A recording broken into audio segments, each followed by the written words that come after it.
Hello, we have no problem again on mathematics, elementary mathematics.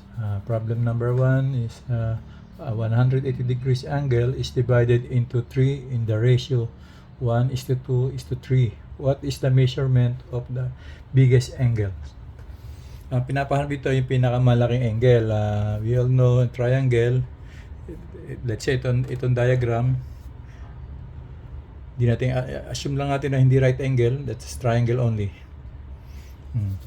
Ang sabi diyan 180 degrees is divided into 3 Ito yung angle 1, angle 2, and angle 3. Ang summation niya ng tatlong angle na yan is 180 degrees. A1 plus A2 plus A3 is equals 180 degrees. Yan ang total ng summation ng angle sa isang triangle. Pero ang pinapahanap dito yung measurement ng biggest angle.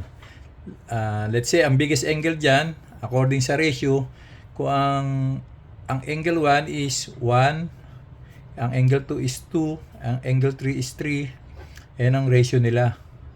So, we assume na ang angle 3 is the biggest one. Ito ang inapahanap. So, ang gagawin natin dito, solution.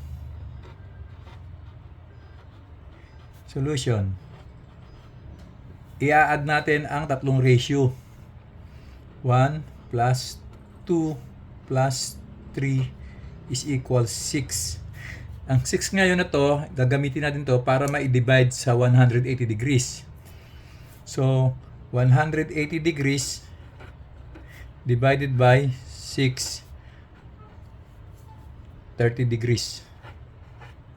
30 degrees. So, ang A1, which is 30 degrees times 1 according sa ratio.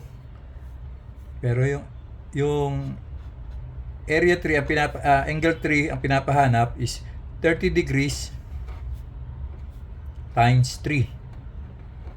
So, ang pinakamalaking angle niya is 90 degrees. That is right angle.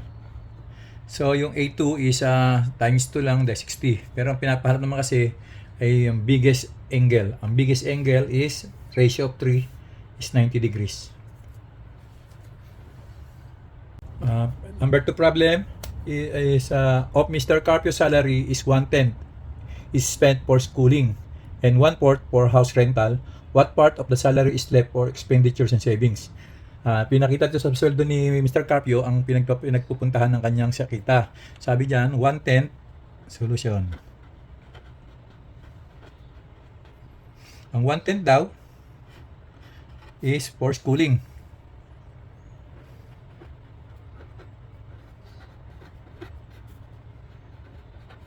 Tapos, yung 1/4 ng earnings niya is for house rental.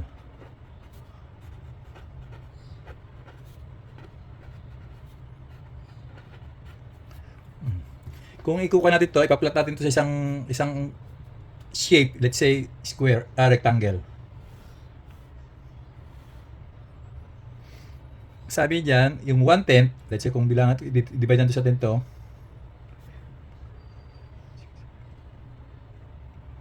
let's say ito yung 10, ito yung 1/10. Tapos yung 1/4 kung kalahati, tapos kalahati ng kalahati, ito naman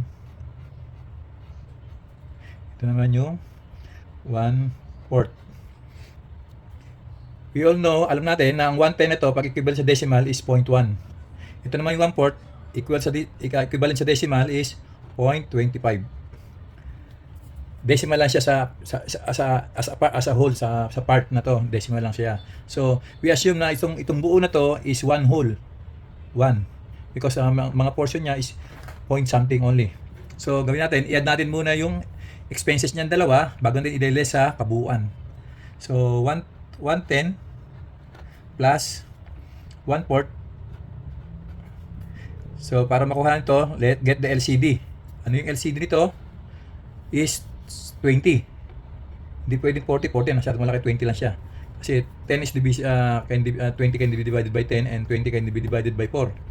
So, 20 divided by 10, unang approach ito rito. Using division. 20 divided by 10 is 2. Multiply on the numerator. 2 times 1 is 2. Then, the next one, 2 divided by 4 is equal to 5. Times the numerator plus 5. So, ang answer nito is 7 over 20. Kaso, ang pinapahanap dito, yung part of the salary is left for the expenditure and savings. So, ito yung sa dalawa pa lang. Kaya kung i-less natin ito sa kabuuan, what is yung kabuuan is 1. Kasi puro decimal lang siya eh. Part lang siya ng isang kabuuan. So, 1 minus 7 over 20. Ano ba yung sa decimal, as a fraction, ano pwede mong gawin na value is 1? So, yung 1, pwede siyang maging 20 over 20 minus 7 over 20. So, pag sinubtract mo yan, 20 minus 7 is 13. Since pareho sila ng denominator, retain mo lang denominator is 20.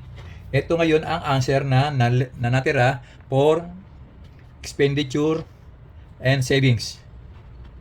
Expenditure and savings.